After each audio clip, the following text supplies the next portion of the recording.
Je suis Alexis Metzger, docteur en géographie et météophile de l'hiver, et je viens de publier un livre issu de ma thèse qui s'appelle L'hiver au siècle d'or hollandais, art et climat, dont je vais vous parler un petit peu aujourd'hui.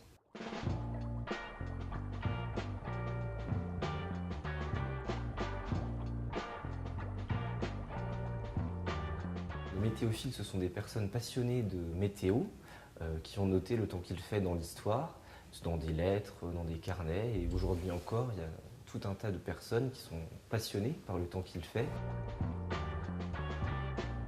Vermeer, donc un des grands peintres du XVIIe siècle, avait troqué une de ses peintures contre une sorte de char à voile monté sur des patins à glace.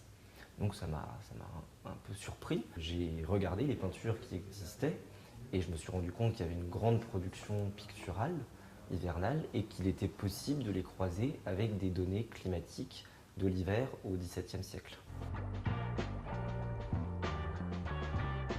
Oui, les Hollandais sont les premiers à peindre l'hiver.